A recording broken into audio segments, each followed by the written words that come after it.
These are the 5 most crucial tips of how to grow your chest fast. Also, I'm going to show you the only chest exercise that you'll ever need and the worst one to steer clear of. All that really matters is the exercise that is the most enjoyable for you. Personally, for me, I love training barbell bench press. So when it comes to chest day, I'm excited to get into the gym and get started. If I was to say, nah, the optimal exercise for my mid chest is the flat chest press on obtuse angle, it would make me not want to go and train as hard and not enjoy it as much. So therefore, it would be less effective, even though it's a more optimal exercise. Just make it simple. Any of the exercises that are here, choose a fly from these variations and then choose a pressing movement from these variations. Then train it in whatever rep range you want from 1 to 50. I personally use the 3 to 7 rep range.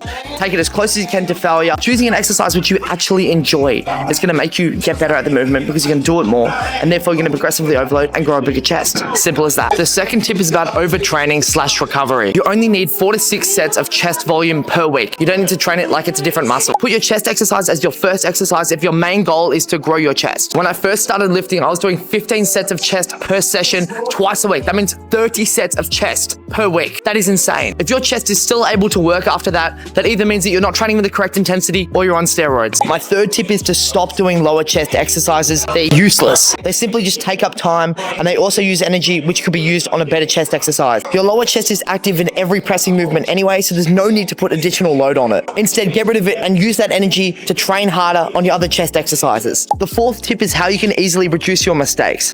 This is not an incline press and I'm going to show you why. This low incline with an arch pointing your chest to the sky means that this is now a flat press. Instead, choose a 15-degree incline if you have a small arch and a 30-degree incline if you have a bigger arch. Focus on pushing your abs down and towards the bench. This puts your chest on an angle, therefore biasing the upper chest. And another mistake is flaring these elbows. Yes, it's going to fuck your rotator cuff in the long term, but along with that, you're also going to have a small upper chest because this again is targeting the sternal fibers and reducing shoulder flexion. To make it better and safer, tuck your elbows in, creating more shoulder flexion, and this means that you're targeting the upper chest more and you're not going to snap your shit up. The second mistake happens on the fly machine. A lot of people perform these by making this more of a shoulder exercise than a chest exercise, taking the tension off your chest when your arms are out in front of you, once again straining your shoulders. Instead, set this as far back as where it's comfortable. This will maximize the stretch, which a lot of people neglect for the chest. Then push your chest up and think about bringing your biceps together as opposed to bringing your hands together. This should stop you from coming off the backrest and rounding your back, feeling it more on your shoulders. The last major thing is tempo.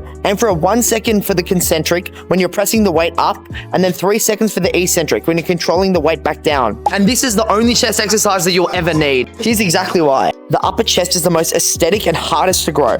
This makes your chest look bigger and fuller. When doing an upper chest movement, guess how much your mid and lower chest is active? It's exactly the same as a flat and decline press. So if it still hits the same parts of the chest and also hits the upper chest the most effectively, why wouldn't we just do that instead? Exactly. I'm not saying just do one chest exercise, but if you're in a rush and you want to drastically reduce your time in the gym, this is the one that you need over every other exercise. This is technically the best chest exercise because it is stable. You can easily get good range of motion on the machine, and also it has constant tension throughout the range of motion, which barbells and dumbbells don't provide. This is second. This is third, this is the fourth, and this is the worst chest exercise that you can do. Thank you all so much for watching. If this helped, I would really appreciate it if you like, comment, subscribe. Hope you're all having a wonderful day, and I'll see you in the next video. Bye-bye.